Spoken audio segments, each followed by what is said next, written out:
Prasad, we see a lot of guilt associated with parenting.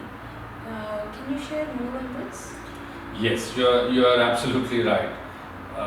For some reason, we see that guilt has become an inherent part of parenting, but it doesn't have to be that. Uh, what I feel is guilt comes in wherever there is responsibility. If responsibility is not um, um, practiced properly, or responsibility is not lived up to, then guilt comes in. Now we have to understand that a very important and essential part of responsibility is expectation. Maybe what we call as responsibility is not really responsibility but an expectation. And whenever we don't live up to our expectation as a parent, or we don't get back from what we expect from the child, or the child doesn't live up to our expectation, then there's a lot of gap that is created, and that gap is a cause for major guilt in life. Now, if we understand that the cause of guilt is expectation, then we need to analyze this whole topic, this whole subject of expectation.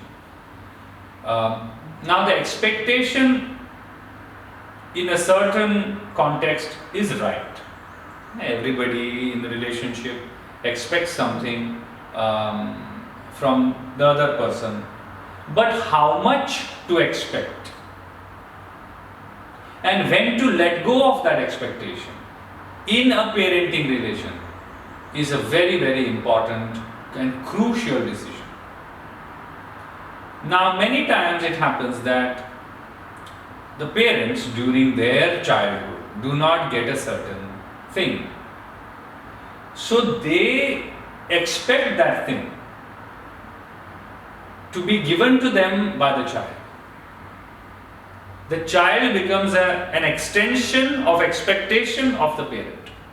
So many times we see that if the parent could not get a proper education, and now the parent has done well in life, so the parent becomes forceful towards the child to get good grades or to have a good career, but child has their own sense of things in life.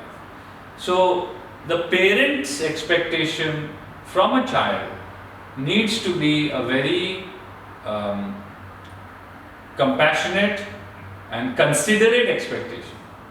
It should not be an out of the line expectation where the bar is raised so high that the child is never going to be capable of fulfilling that expectation.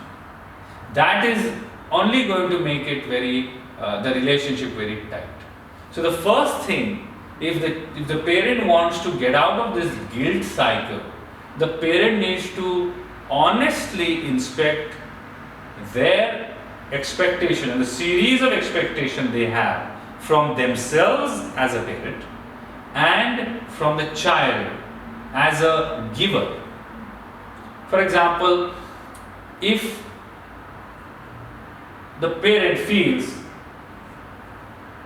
the major not good enough belief inherently in their system, if the parent feels they are not good enough, then they will always feel they are not a good enough parent.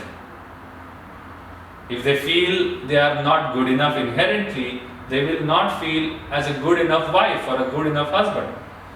Now, if they feel they are not good enough parent, what's going to happen is, to prove that they are good as a parent to themselves, they are going to perhaps push the child to get some kind of glories or do better in this exam or that competition or something, to fulfill their negative belief and to reassure themselves that they are good.